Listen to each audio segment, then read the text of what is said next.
সেই শাহজালাল রহমাতুল্লাহ আলাই গৌর গোবিন্দর সাথে যখন মোকাবেলা শুরু করলেন, গৌর গোবিন্দর অস্ত্র কামান বিমান কিচ্ছু ছিল না, একমাত্র ছিল আল্লাহু আকবারের ধ্বনি। গৌর গোবিন্দর বিপক্ষে যখন শাহজালাল আল্লাহু আকবারের ধ্বনি দিয়েছে, আল্লাহু আকবারের ধ্বনি তুলতে দেরি হয়েছে, আল্লাহ বিজয় দিতে দেরি করেন নাই। সুবহানাল্লাহ। মানুষ কেমন দুর্বল! আল্লাহ বলেন খুলিকাল ইনসানু যায়িফা, যার থেকে দুর্বল আর কোনো প্রাণী হতে পারে না। আল্লাহু আকবার। ছাগলের বাচ্চাটা জন্মের সাথে সাথে মায়ের উলান খুঁজে কোথায় দুধ আছে, মুখটা দুধের উলানে লাগায়া নিজে নিজে পান করে। মুরগির বাচ্চাটা ডিম থেকে ভেঙে ফোটার সাথে সাথে ও কিচির মিচির আওয়াজ দেয়া নিজের পায়ে হাঁটতে থাকে। আর মানুষকে আল্লাহ এত দুর্বল বানাইছেন যে মানুষ পৃথিবীতে আসার পরে নিজের কোনো অস্তিত্ব থাকে না। পেশাব করে দেয়, নিজের কোনো খবর নাই। পায়খানা করে দেয়, নিজের কোনো খবর নাই।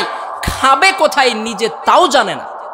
আমি আল্লাহ তাআলা তোমাদেরকে সৃষ্টির মধ্যে সব থেকে দুর্বল করে বানিয়েছি। তবে আরেকটা ঘোষণা শুনে নাও, আল্লাহ তাআলা বলেন লাকাদ খালাকনাল ইনসানা ফি আহসানি তাকওয়িম। জোরে বলি আল্লাহু আকবার। কোরআনুল কারীম শোনার পরে আপনাদের কষ্ট হচ্ছে? আল্লাহু আকবার বলতে কষ্ট হবে? আল্লাহু আকবার বলতে কষ্ট হয়? আল্লাহু আকবার ধ্বনিটা তো সেই ধ্বনি পাক মহাভারত উপমহাদেশ যখন এই বাংলাদেশ ইংরেজরা যখন শাসন করতেছিল, ওই সময় সিলেটের জমিনে আসছিলেন শাহজালাল। সুবহানাল্লাহ বলেন। সেই শাহজালাল রহমাতুল্লাহ আলাই গৌর গোবিন্দর সাথে যখন মোকাবেলা শুরু করলেন, গৌর গোবিন্দর অস্ত্র কামান বিমান কিচ্ছু ছিল না, একমাত্র ছিল আল্লাহু আকবারের ধ্বনি। গৌর গোবিন্দর বিপক্ষে যখন শাহজালাল আল্লাহু আকবারের ধ্বনি দিয়েছে, আল্লাহু আকবারের ধ্বনি তুলতে দেরি হয়েছে, আল্লাহ বিজয় দিতে দেরি করেন নাই। সুবহানাল্লাহ। কিতাবুন আনজালনাহু ইলাইকা লিতুখরিজান নাসা মিনাজ যুলুমাতি ইলান নূর। আল্লাহ তাআলা বলছেন, এই অন্ধকারাচ্ছন্ন জায়গার ভিতরে বান্দা কিভাবে চলবে? অন্ধকারের ভিতরে লাইটের আলো ছাড়া চলা যায় না। আল্লাহ তাআলা বলছেন, বান্দা দুনিয়াটা জুলমাত, দুনিয়াটা হলো অন্ধকার। এই অন্ধকারের আচ্ছন্ন পথের ভিতরে যদি তুমি চলতে চাও, অবশ্যই একটা লাইটের প্রয়োজন আছে। সেই লাইটটার নাম হলো কোরআনুল কারীম। সুবহানাল্লাহ। সেই লাইটটার নাম কি? কোরআনুল কারীম। কোরআনুল কারীম দিয়া যদি কোনো বান্দা চলতে পারে, যদি কোনো বান্দা চলতে পারে, তো তার গন্তব্য স্থান আল্লাহ জান্নাত দান করবেন। সুবহানাল্লাহ। সে বান্দা কোনো ভুল পথে চলতে পারে না যদি কেউ কোরআন দিয়ে চলে। সুবহানাল্লাহ। এই জন্য আমরা কোরআনের ব্যবস্থা বাস্তবায়ন করব। সকলে বলি ইনশাআল্লাহ। আর জোরে বলি ইনশাআল্লাহ। যেখানে কোরআন আছে সেখানে আমরা থাকব। সকলে বলি ইনশাআল্লাহ। কি এমন মূল্যবান কিতাব, যেই কিতাব ধরার জন্য আমাকে পবিত্র হতে হবে। ঠিক আছে, পবিত্র হয়ে নিয়েছে, গোসল করেছে, ওযু করেছে, কিতাবখানা থেকে দুইটা আয়াত তেলাওয়াত শুনেছে। সেই ওমর যেই দিন দুইটা আয়াত তেলাওয়াত শুনেছিলেন আর কোরআনের কাছে আত্মসমর্পণ করেছিলেন, সেই সূরাটা ছিল সূরাতুত তাহা। সুবহানাল্লাহ। সেই সূরাতুত তাহা থেকে আমি একটা আয়াত তেলাওয়াত করেছি। হতে পারে ওমর সেই দিন, যেই দিন হযরতে ওমর কোরআন থেকে হেদায়াত পেয়েছিল, আমার বিশ্বাস হয়তোবা আজকের এই মাঠে যে বেনামাজি আছে সেই বান্দা হতে পারে এই সূরা তাহার দুটি কথা শুনে আজকে থেকে নামাজি হয়ে যাবে। হতে পারে কি পারে না? হতে পারে কি পারে না? 82 নম্বর আয়াত আল্লাহ তাআলা বান্দাদেরকে লক্ষ্য করে বলছেন, বান্দারে শোনো। আল্লাহ তাআলা বলেন, ওয়া ইন্নী লাগাফ লাগাফফারুন লিমান তাবা ওয়া আমানা ওয়া আমিলা সালিহান সুম্মা ইহতাদা। আল্লাহ তাআলা বলছেন, বান্দারে তোমরা কি পৃথিবীর জমিনে চলার ভিতরে তোমাদের জীবনে আমল নামার ভিতরে গুনাহ নিয়ে পেরেশানি করছো? অনেক গুনাহ হয়েছে, গুনাহ নিয়ে পেরেশান হয়ে আসো, কিভাবে মাফ পেতে পারো? এরকম পেরেশানি আমাদের ভিতরে আছে না নাই? আছে না? আজকের আলোচনা থেকে যদি আপনি পান, আমি কয়েকটা গুণের কথা বলবো।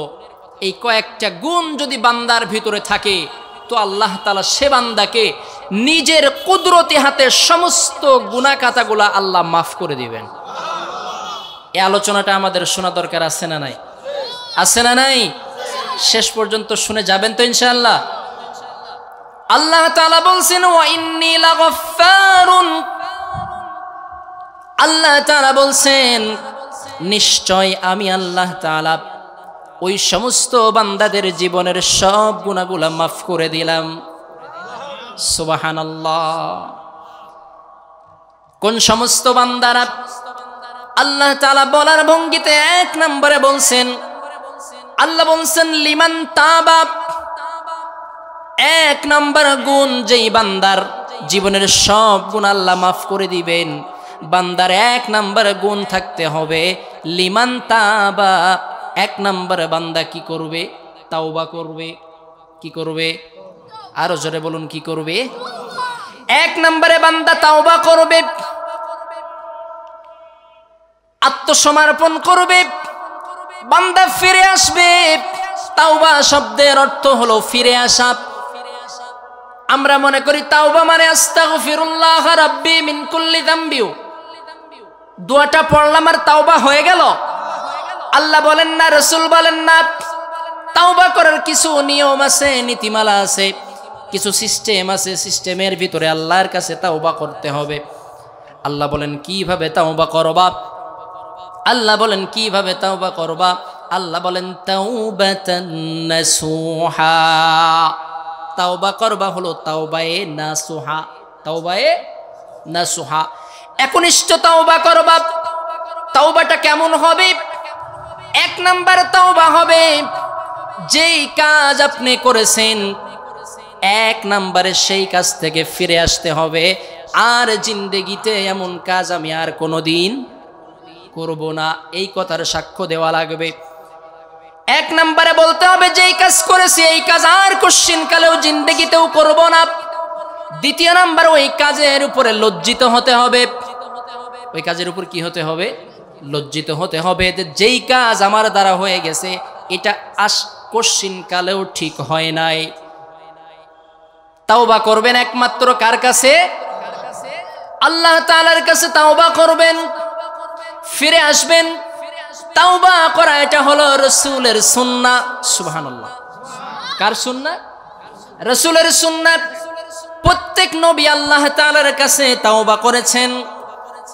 তাওবা কিভাবে করবেন সেটাও আল্লাহ তাআলা শিক্ষা দিয়ে দিচ্ছেন। আল্লাহ তাআলা বলেন, والذين إذا فعلوا فاحشة أو ظلموا أنفسهم ذكر الله فاستغفروا لذنوبهم ومن يغفر الذنوب إلا الله ولم يصروا على ما فعلوا وهم يعلمون। আল্লাহ তাআলা বলছেন, বান্দা কেমন করে তাওবা করবা? তাওবা করার কোয়ালিটি বান্দার ভিতরে থাকবে। আল্লাহ বলেন, ওই বান্দাই তো ঈমানদার, ওই বান্দাই তো মুমিন বান্দা, যেই বান্দার দ্বারা যখনই গুনাহের কাজ হয়ে যাবে, যখনই গুনাহের কাজ হয়ে যাবে, বান্দা গুনাহের কাজের উপরে অনুতপ্ত হবে আর আল্লাহ তাআলার কাছে মাপ চেয়ে নিবে। সুবহানাল্লাহ। যখনই গুনাহ হয়ে যাবে, গুনাহ আমার দ্বারা আপনার দ্বারা হওয়া এটা স্বাভাবিক, কারণ আল্লাহ তাআলা আমার ভিতরে আপনার ভিতরে নফস দিয়েছেন, যেই নফস আল্লাহ তাআলা ফেরেশতার ভিতরে দেন নাই। আমাদের সমাজে যদি মানুষ একটু ভালো কাজ করে তাহলে আমরা তাকে সম্বোধন করে বলে থাকি মানুষটা ফেরেশতা, ঠিক কিনা? তার মানে বোঝা যায় যে ফেরেশতার ভিতরে আল্লাহ তাআলা গুনাহের কাজ করার মতো খায়সাত, নফস, এটা আল্লাহ তাআলা ফেরেশতার ভিতরে দেন নাই, দিয়েছেন কার ভিতরে? মানুষের ভিতরে। এই জন্য আল্লাহ তাআলা বলছেন যে মানুষের ভিতরে আমি নফস দিয়েছি, গুনাহ করার মতো খায়েশ দিয়েছি। যেই বান্দা গুনাহ থেকে ফিরে আসতে পারলো ওই বান্দাই আমার মুখলেস বান্দা। সুবহানাল্লাহ। এই জন্যই তো মানুষের এত দাম, এত মর্যাদা মানুষের। এই কারণেই আল্লাহ তাআলা বিবেক মানুষকেই দিয়েছেন, গরু ছাগলকে দেন নাই। এই জন্যই বিবেকটা খাটিয়ে বিবেকটা কাজে লাগাতে হবে। বিবেকটা কাজে লাগাবে যেই বান্দা আল্লাহর কাছে তাকওয়াবান বান্দা, সেই বান্দা। সুবহানাল্লাহ। আমার বন্ধুগণ, তাওবা এবং ইস্তিগফার বেশি বেশি করতে হবে যদি জীবনের সব গুনাহগুলা মাফ করাইতে চান। কয়েকটা পয়েন্ট আপনাদেরকে আজকে বলে যাব, গুরুত্বপূর্ণভাবে মনে রাখবেন পয়েন্টগুলা খুব মনোযোগ দিয়া। 1 নাম্বার পয়েন্ট বলছি, কি করবে? তাওবা করবে। কি করবে? 1 নম্বরে বান্দা তাওবা করবে। এই তাওবা করাটা হলো নবীদের সুন্নাত, তাওবা করা হলো নবীদের গুণ। তবে নবীরা কি কারণে তাওবা করেছেন জানেন? নবীদের তাওবা করার পিছনে কারণটা হলো নবীরা আল্লাহ তাআলার কাছে তাওবা করেছেন তাদের মর্যাদা আল্লাহ তাআলার কাছে বৃদ্ধি করার জন্য। সুবহানাল্লাহ। আপনারা মনে করবেন না আবার যে নবীরা তাওবা করেছে তার মানে নবীদের কি গুনাহ ছিল? না। আহলে সুন্নাহ ওয়াল জামাতের একই আকীদা যে প্রত্যেকটা নবী হলেন মাসুম। নবীদের জীবনে কোনো গুনাহ থাকতে পারে না, কোনো গুনাহ থাকতে পারে না নবীদের জিন্দেগিতে, নবীদের জীবনে। তবে নবীরা আল্লাহ তাআলার কাছে তাওবা কেন করেছেন?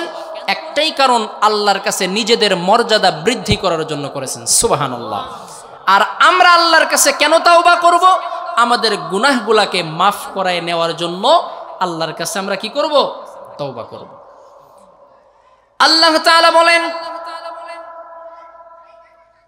তোমাদের আদি পিতার নাম হলো হযরতে সাইয়েদিনা আদম আলাইহিস সালাতু ওয়াস সালাম। আদম আলাইহিস সালাতু ওয়াস সালাম তোমাদেরকে শিক্ষা দেওয়ার জন্য, তার উম্মতকে শিক্ষা দেওয়ার জন্য সেই নবী পর্যন্ত আল্লাহর কাছে তাওবা করছেন। সুবহানাল্লাহ। আল্লাহ তাআলা বলছেন, রব্বানা যালামনা আনফুসানা ওয়া ইল্লাম তাগফির লানা ওয়া তারহামনা লানাকুনান্না মিনাল খাসিরিন। আল্লাহু আকবার। আল্লাহ তাআলা বলছেন, তোমাদের আদি পিতা নিজেকে এইভাবে আল্লাহ তাআলার উপরে সাপোর্দ করে দিয়ে বলছেন, আল্লাহ গো, আমি জুলমাত অন্ধকারাচ্ছন্নর ভিতরে আমি আবদ্ধ হতে গিয়েছিলাম, এটা আমার মনের ভাব, আমি আল্লাহ তোমার কাছে প্রকাশ করছি। ওগো রব্বে কারীম, তুমি আমাকে জালেমদের অন্তর্ভুক্ত করো না। সুবহানাল্লাহ। কত সুন্দর ভাষা! তুমি আমাকে জালেমদের অন্তর্ভুক্ত করো না। আল্লাহ তাআলার কাছে ক্ষমা চেয়ে নিতে হবে, কারণ আল্লাহ তাআলা মাফ করার জন্য প্রস্তুত আছেন। বান্দা চেতে দেরি হবে, আল্লাহ তাআলা বান্দাকে মাফ করতে দেরি করবেন না। সুবহানাল্লাহ। এই কথাটাই কবি বলেন, हर गरीद नेके तू तैयार है जो न मंगे उससे तू बेजार है। আল্লাহ তাআলা ওই বান্দাকে পছন্দ করেন যেই বান্দা আল্লাহ তাআলার কাছে মাফ চেয়ে নেয়, আল্লাহ তাআলার কাছে সর্বদাই চেয়ে নেয়। আল্লাহ ওই বান্দাকে পছন্দ করেন, কিন্তু যেই বান্দা আল্লাহর কাছে মাফ চায় না, আল্লাহ সে বান্দাকে পছন্দ করেন না। এই জন্য আল্লাহ তাআলার কাছে কি করতে হবে ভাইজান? মাফ চেতে হবে। কি বলেন বাবাজিরা, কি করতে হবে? মাফ চেতে হবে। তবে মাফ চাওয়ার একটা নির্দিষ্ট সময় সীমা আছে, একটা নির্দিষ্ট সময় রেখা আছে। কোন সময় মাফ চেতে হবে আল্লাহ তাআলার কাছে?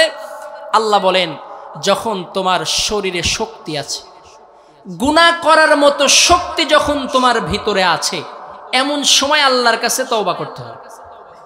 কথা বোঝেন নাই মনে হয়। মনে করেন আপনি এক সময় ছিলেন কলা চোর। কি চোর? কলার বাগানে যেতেন, কলার খান্দিগুলা কেটে মাথায় করে নিয়ে চুরি করে বাগান পার হয়ে চলে যেতেন, বাজারে বিক্রি করতেন। এখন বুড়ো বয়সে এসে বৃদ্ধ বয়সে উপনীত হয়েছেন আপনি, এখন মনে মনে ভাবছেন, আহারে অমুকের বাগানের কলা অসংখ্যবার চুরি করেছি, আমার বোধ হয় এখান থেকে এখন ফিরে আসতে হবে। কোন সময় গিয়ে তওবা করেছেন? যেই সময় কলার খান্দিটা যদি আপনার মাথার উপরে চাপাই দেওয়া হয়, আপনার শরীরে শক্তি নাই যে আপনার মাথার উপর থেকে আপনি কলার খান্দিটা সরাবেন, ঠিক কিনা? মানুষ কিন্তু এমন সময় তওবা করতে চায়, বলছে না তওবা তখন নয়, তওবা করতে হবে তখন গুনাহ করার শক্তি আছে। যখন আপনার ভিতরে গুনাহ করার শক্তি ছিল, তখন আল্লাহ তাআলার কাছে তওবা করে সঠিক পথের দিকে ফিরে আসতে হবে। সকলে বলি ইনশাআল্লাহ। পারবেন তো ইনশাআল্লাহ? তাহলে আজকে মাহফিল থেকে ওয়াদা করে যাবেন যে সঠিক সময় থাকতে, বয়স থাকতে এখনো গুনাহের থেকে ফিরে এসে তওবা করব ইনশাআল্লাহ। কষ্ট হচ্ছে না তো আপনাদের? কষ্ট হচ্ছে না তো আপনাদের? আলোচনা কি সামনে যাব ইনশাআল্লাহ? আমার বন্ধুগণ, আল্লাহ তাআলা এরপরে বান্দাকে ডাক দিয়া বলছেন, বান্দারে, বান্দা যদি তোমার জীবনের সমস্ত গুনাহগুলা মাফ করিয়ে নিতে চাও, কয়েকটা গুণ তোমার ভিতরে লাগবে। এক নাম্বার বলেছি, বান্দার এক নাম্বার গুণ লাগবে, বান্দাকে আল্লাহ তাআলার কাছে তাওবা করতে হবে। কি করতে হবে? এক নম্বরে তাওবা। মনে রাখবেন আজকের পয়েন্টগুলা। এক নম্বরে কি করবেন? এক নম্বরে তাওবা করবেন। আল্লাহ তাআলা এরপরে আল্লাহ তাআলা বলেন, বান্দারে যখন তওবা করেছো, তওবা করা হয়ে গিয়েছে, হযরতে ওমর যেমন আল্লাহর কাছে তওবা করেছিল, তওবা করার সাথে সাথে তোমার দ্বিতীয় নম্বর দায়িত্ব হলো তুমি পরিপূর্ণভাবে আল্লাহর উপর ঈমান আনবা। সুবহানাল্লাহ। ঈমান আনবা আল্লাহ তাআলার উপরে। ঈমানের কথা কেন আল্লাহ তাআলা বললেন? আল্লাহ তাআলা ডাক দেয়া বলছেন, ঈমান আনবা একমাত্র আল্লাহ তাআলার উপরে, অন্য কোন তাগুদের প্রতি ঈমান আনবা না, অন্য কোন পরাশক্তির উপরে তুমি ঈমান আনবা না। ঈমান কেবলমাত্র আল্লাহ তাআলার উপরে আনবা। আল্লাহ তাআলা সেই কথাটাই বান্দাকে জানিয়ে দিচ্ছেন। আল্লাহ বলেন, الذي له ملك السماوات والأرض ولم يتخذ ولدا ولم يكن له شريك في الملك وخلق كل شيء فقدره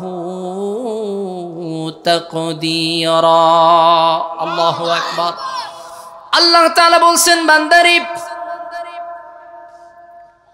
আসমান জমিন সাতমক আসমান সাতমক জমিন যাহা কিছু আছে সব করনেওয়ালাকে সব কিছুর সৃষ্টি করনেওয়ালাকে সব কিছু সৃষ্টি করেছেন আল্লাহ তাআলা।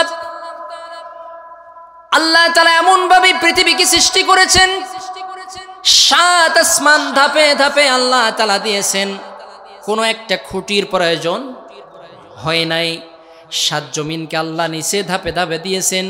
কোনো পিলারের প্রয়োজন হয় নাই, কোনো পিলারের প্রয়োজন হয় নাই, কোনো খুঁটির প্রয়োজন আল্লাহ রাখেন নাই। এটা দ্বারা আল্লাহ তাআলা বুঝাতে যাচ্ছেন বান্দারে সৃষ্টি দেখবা আমি আল্লাহ তাআলার, আর আমার সৃষ্টি দেখে আমি আল্লাহর উপরে বান্দা ঈমান নিয়ে আসবা। সুবহানাল্লাহ। বান্দা আমার সৃষ্টি দেখো, মাখলুক দেখতে থাকো, খালেকের দিকে লক্ষ্য করো না বান্দা। খালেকের দিকে যখন তুমি লক্ষ্য করতে যাবা তোমার মাথা উল্টা পাল্টা হয়ে যাবে। কারণ আল্লাহ তাআলা বলেন বান্দার ভিতরে যে মেমোরি আমি আল্লাহ তাআলা দিয়েছি, 10 জিবির একটা মেমোরি, 8 জিবির একটা মেমোরি আপনি মোবাইলে ঢুকালেন, 8 জিবি মেমোরির ভিতরে যতটা ধারণ ক্ষমতা থাকে তার থেকে বেশি কিছু যদি আপনি এখন ভিতরে ঢুকাতে চান, ভিতরে ঢুকবে তো না, বরঞ্চ কিছুক্ষণের মধ্যে মেমোরি হ্যাং করবে, মোবাইল হ্যাং করবে, ঠিক কিনা? আল্লাহ তাআলা বলেন, বান্দারি মাখলুক নিয়ে গবেষণা করো, খালেক নিয়ে গবেষণা করো না। মাখলুক নিয়ে গবেষণা করার মতো মেমোরি আমি আল্লাহ তাআলা তোমার ভিতরে দিয়েছি, খালেক নিয়ে গবেষণা করার মেমোরি তোমার ভিতরে আমি দেই নাই। যখনই তুমি মাখলুক ছাড়া খালেককে, সৃষ্টিকর্তাকে নিয়ে যখনই গবেষণা করতে যাবা, তখনই তুমি নাস্তিক হয়ে যাবা, ঠিক কিনা? তখনই নাস্তিক হবা তুমি, তখনই মুরতাদ হয়ে যাবা তুমি, তখন অস্বীকারী হয়ে যাবা তুমি, তখন কাফের হয়ে যাবা, তোমার ভিতরে তখন ঈমান থাকবে না।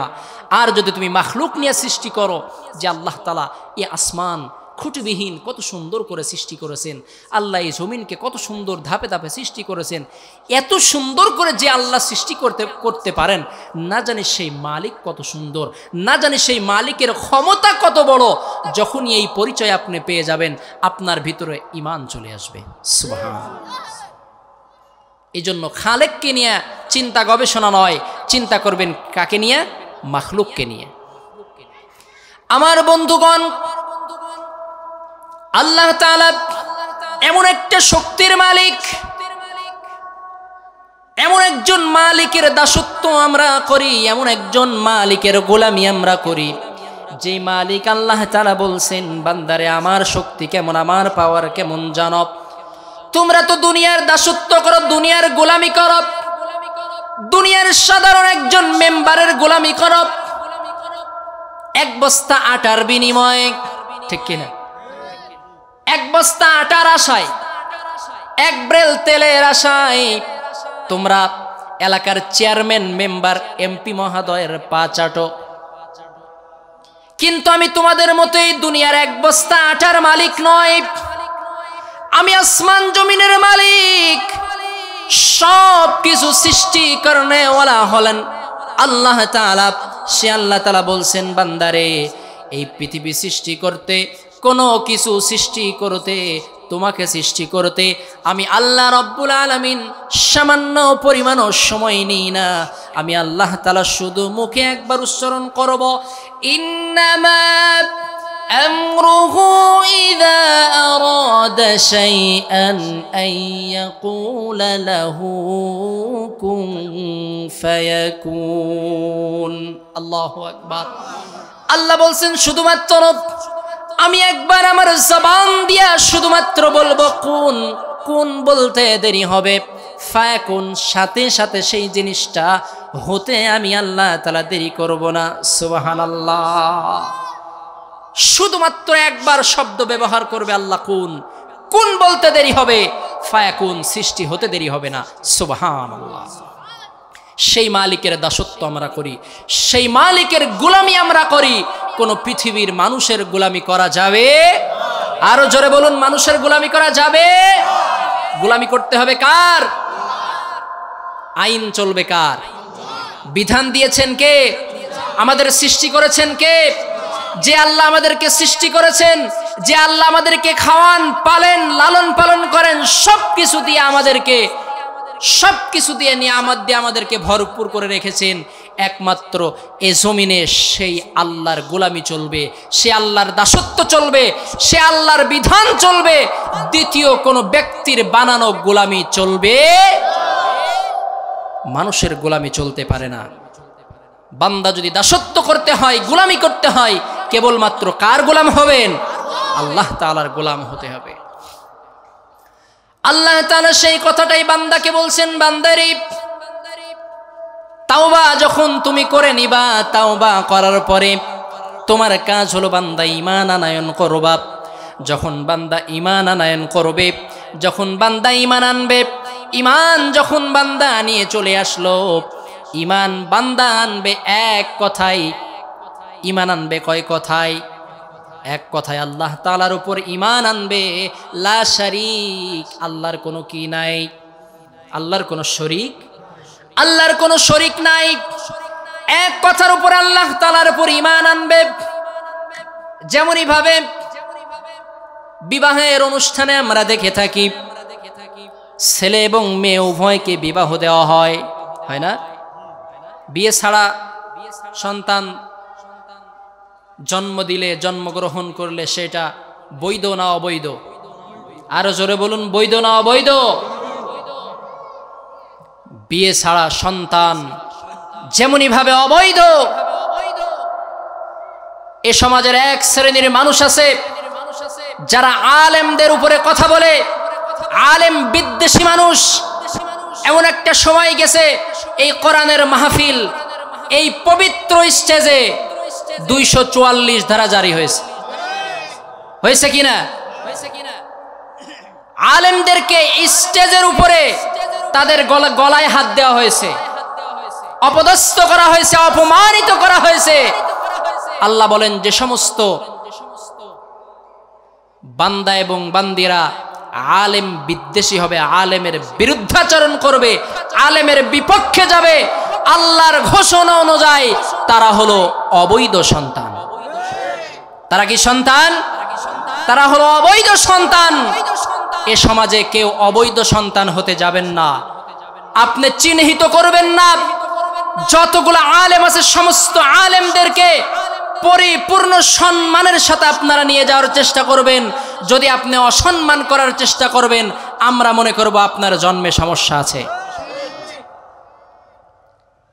কষ্ট পাচ্ছেন না তো? ইমামে আজম আবু হানিফা, নাম শুনছেন সবাই? ইমামে আজম আবু হানিফা আমাদের ইমাম, আমাদের মাযহাবের ইমাম, বড় ইমাম, 4 ইমামের সব থেকে বড় ইমাম, জিনার কথার উপরে একাধিক মাসআলার ফতোয়া যার কথার উপরে হয়েছে, তিনার নাম হলো কি? ইমামে আজম আবু হানিফা। এই ইমামে আজম আবু হানিফা উনি একদিন কয়েকজন মানুষ নিয়ে একটা আলোচনা হচ্ছে, মিটিং এর মধ্যে বসে আছেন, কথাবার্তা চলছে।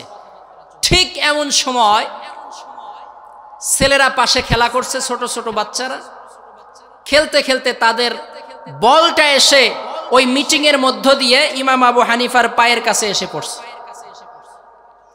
এখন মিটিং এর ভিতরে 5 জন ওখানে গণ্য মানুষ ব্যক্তিবর্গ যারা ওনারা বসা আছেন, ওদের মধ্যে যাওয়া কি ঠিক হবে? ঠিক হবে না। কিছু বাচ্চা আছে ভালো, আবার কিছু বাচ্চা আছে দুষ্টু প্রকৃতির। তো একজন ছেলে বলছে, ইমাম আবু হানিফা তাই কি হয়েছে? ইমাম আবু হানিফা তাই কি হয়েছে? গেছে তো গেছে, নিজের লুঙ্গিটাকে কাঁচা দিয়া গেছে। কাঁচা দিয়া ইমাম আবু হানিফার সামনে যায়, বলটা নিয়ে ইমাম আবু হানিফার দিকে তাকায়, ইমাম আবু হানিফার দিকে এমনি চায়, বল নিয়ে চলে গেছে। ইমাম আবু হানিফা শুধু ওর দিকে একবার নজর করে দেখছেন, একবার তাকাইছে। একবার তাকায়া কমিটি যারা বসেছিলেন মিটিংয়ে উপস্থিত, ওনাদেরকে বলছেন, আপনারা একটু খোঁজ নিয়ে দেখেন, যেই বাচ্চাটা এখান থেকে বল নিয়ে গেল, এই বাচ্চার জন্মের সমস্যা আছে। সত্যই খোঁজ নিয়ে দেখছে ওই সন্তানের জন্মে সমস্যা আছে, ওটা অবৈধ সন্তান ছিল। আলেম বিদ্বেষী যারা হবে, আলেমদের বৃদ্ধাচরণ যারা করবে, আলেমদের বিপক্ষে যারা যাবে, এ সমাজের সবথেকে কুলাঙ্গার তারা হবে। ঠিক কিনা বলেন? খবরদার, আলেমদের বিপক্ষে যাবেন না। পারবেন তো ইনশাআল্লাহ? পারবেন তো ইনশাআল্লাহ? আলেমরা যে কথা বলবে এক বাক্যে মেনে নেবেন, এটাই হলো তাকওয়ার পরিচয়। কারণ আল্লাহ বলছেন, এই পৃথিবীতে আলেম থেকে আর কেউ বেশি আল্লাহ তাআলাকে ভয় করতে পারে না। সুবহানাল্লাহ বলেন। আলেম থেকে বেশি ভয় আল্লাহকে এই পৃথিবীতে আর কেউ করতে পারে না।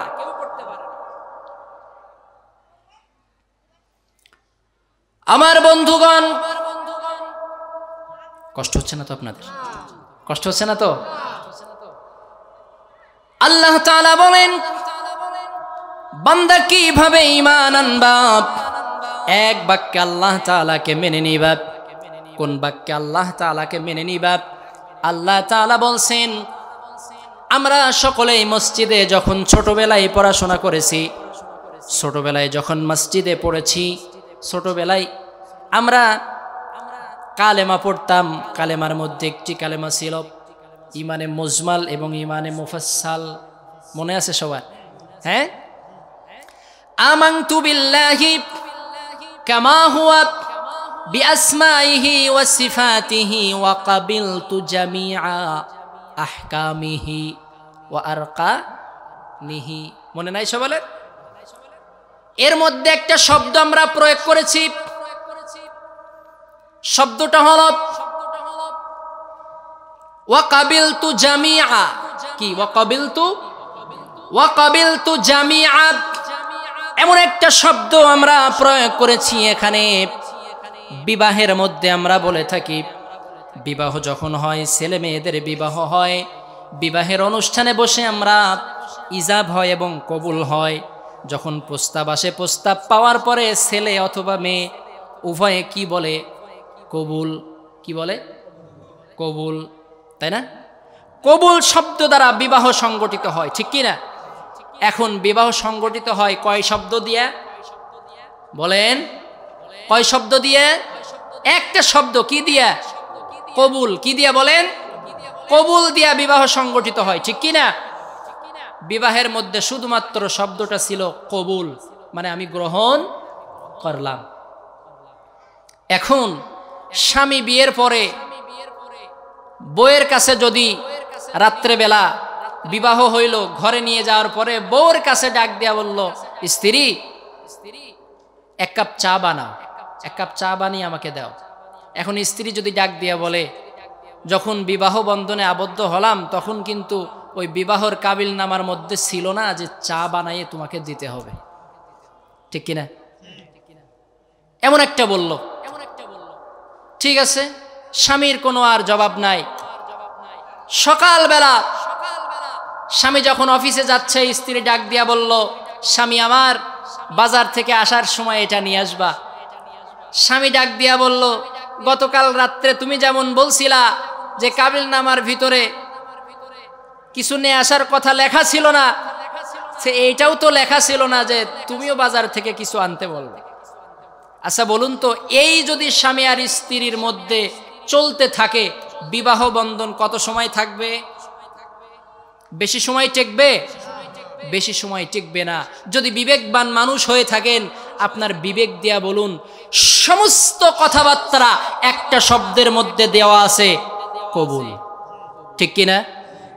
একটা শব্দ যেটা কবুল করে গ্রহণ করেছো, এখন স্বামী যা বলবে স্ত্রীর জন্য, আবার স্ত্রী যা বলবে স্বামীর জন্য, একে অপরের জন্য সব হুকুম এক শব্দের মধ্যে দেওয়া, ঠিক কিনা বলেন?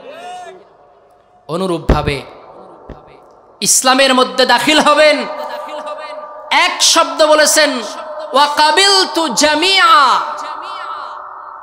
ওয়া ক্বাবিলতু জামিআ আহকামি।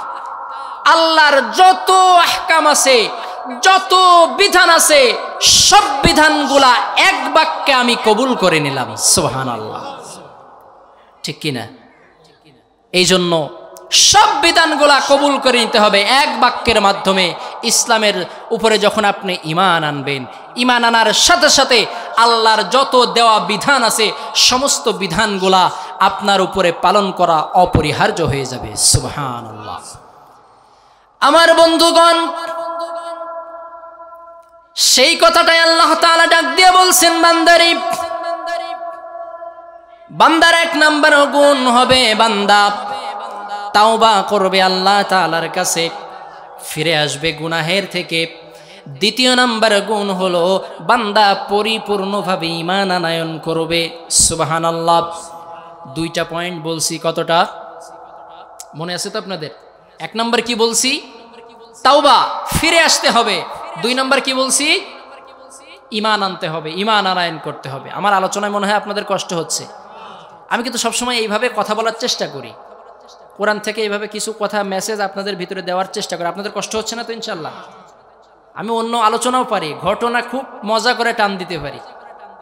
অন্যদিকে যাব নাকি কোরআন থেকে এভাবে শোনাবো? ইনশাল্লাহ এভাবে শোনাবো, ইনশাল্লাহ চলবে তো? ইনশাল্লাহ। আমার বন্ধুগণ,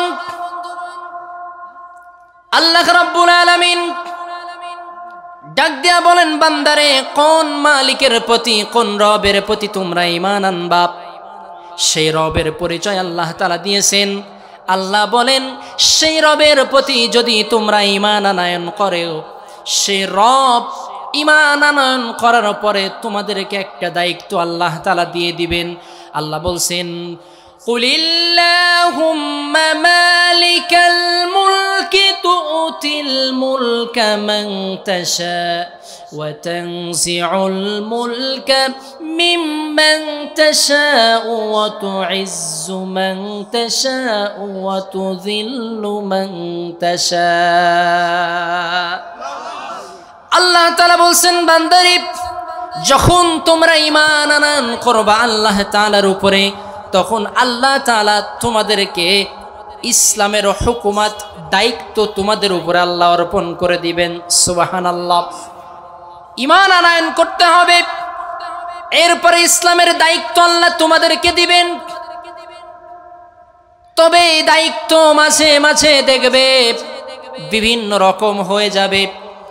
স্বৈরাচার মাঝে মাঝে দায়িত্ব পেয়ে যাবে, ঠিক কিনা?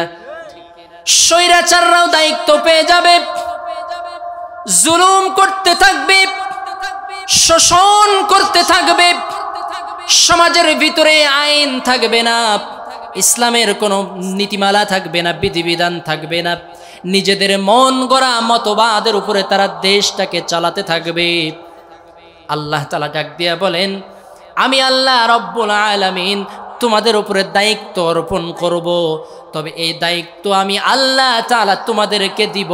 তবে আল্লাহ তাআলা বলছেন ওয়া তুইজ্জু মান তাশা ওয়া তুযিল্লু মান তাশা, ক্ষমতা দিয়েছি আমি আল্লাহ, এটা অবশ্যই ঠিক আছে। তবে তারপরের শব্দ আল্লাহ তাআলা বলেন ওয়া তুইজ্জু মান তাশা ওয়া তুযিল্লু মান তাশা, ক্ষমতা দেওয়ার পরে সম্মান দেওয়ার মালিক আমি আল্লাহ, আবার ক্ষমতা দেওয়ার পরে বেইজ্জতি করার মালিকও আমি আল্লাহ। সুবহানাল্লাহ। সেটার প্রমাণ বাংলার জমিনে হয়েছে না হয় নাই? হয়েছে না হয় নাই? সেটার প্রমাণ বাংলার জমিনে হয়েছে। আল্লাহ বলেন ক্ষমতা আমি দিই, ক্ষমতা আমি আল্লাহ তাআলা দিব, তবে এই ক্ষমতা দেওয়ার পরে অত ইজ্জু মান তাশা অত দিল্লু মান তাশা, ইজ্জতের একটা ব্যাপার আছে, ঠিক কিনা বলেন? ইজ্জত দেই আমি, আবার বেইজ্জতি করেও ছাড়ি আমি আল্লাহ তাআলা। এই জন্য সীমা লঙ্ঘন করবা না, অতিরিক্ত করবা না, বাড়াবাড়ি করবা না। বাড়াবাড়ি করতে গেলে একজন আছেন, তিনি কে? আরো জোরে বলুন তিনি কে? আল্লাহ তাআলা বলেন বান্দারে তোমাদেরকে আমি আল্লাহ তাআলা সৃষ্টির পিছনে আমি আল্লাহ রব্বুল আলামিন এত সুন্দর করে তোমাদেরকে সৃষ্টি করলাম। অনার্থক সৃষ্টি করি নাই, অযথা সৃষ্টি করি নাই, কেবলমাত্র আমি আল্লাহ তাআলার ইবাদতের জন্যই তুমি বান্দাদেরকে সৃষ্টি করেছি। সুবহানাল্লাহ। আল্লাহ তাআলা বলেন الذي خلق الموت والحياة ليبلوكم أيكم أحسن عملا। الله أكبر। আল্লাহ তাআলা বলছেন তোমাদেরকে সৃষ্টি করার পিছনে আমার কেবলমাত্র একটাই উদ্দেশ্য, সেটা হলো তোমরা বান্দারা আমি আল্লাহর ইবাদত করবা। সুবহানাল্লাহ। কি করবা? আল্লাহর ইবাদত করবা। তোমাদের সৃষ্টি করার পিছনে এটাই হলো কারণ, বান্দা তোমরা ইবাদত করে জান্নাত পর্যন্ত পৌঁছে যাও, তোমরা ইবাদত করে আল্লাহর জান্নাত পর্যন্ত পৌঁছে যাও, এটাই আমি আল্লাহ তাআলার কাম্য। আমি আল্লাহ চাই না কোনো বান্দা তোমরা জাহান্নামে যাও, কোনো বান্দা তোমরা জাহান্নামে চলে যাও, এটা আল্লাহ তাআলা কি করেন না? চান না। এই জন্যই তো আজকের পাঠিত আয়াতের মধ্যে আল্লাহ তাআলা বলছেন বান্দাদেরকে চারটা গুণ যদি বান্দাদের ভিতরে থাকে, আমি আল্লাহ তাআলা বান্দাদের তামাম জিন্দেগির গুনাহগুলা মাফ করে দিব। বান্দাদেরকে আল্লাহ জাহান্নামে দিতে চান না। একটা দৃষ্টান্ত দিলে বুঝবেন। আল্লাহ রাব্বুল আলামিনের নবী নূহ পয়গম্বর, জলিলুল কদর নবী হযরত নূহ আলাইহিস সালাতু ওয়াস সালাম আল্লাহ তাআলার কাছে দোয়া করে ফেললেন। আল্লাহ তাআলার কাছে ডাক দিয়া বললেন, وقال نوح رب لا تذر على الأرض من الكافرين ديارا। জোরে বলি আল্লাহু আকবার। আল্লাহ তাআলা ডাক দিয়া বলছেন, নূহ আলাইহিস সালাতু ওয়াস সালাম আল্লাহ রব্বুল আলামিনের কাছে ডাক দিয়া বললেন, ওগো রব্বে কারীম, ওগো আসমানের মালিক, আমি তোমার দ্বীনের দাওয়াত নিয়ে, তোমার কথা নিয়ে, ইসলামের বার্তা নিয়ে আমার উম্মতদের কাছে এক নয় দুই নয়, একবার নয় দুইবার নয়, আল্লাহ রব্বুল আলামিনের নবী ৯৫০ বছর ধরে তার উম্মতদেরকে দাওয়াত দিয়েছেন। সুবহানাল্লাহ। কত বছর বললাম?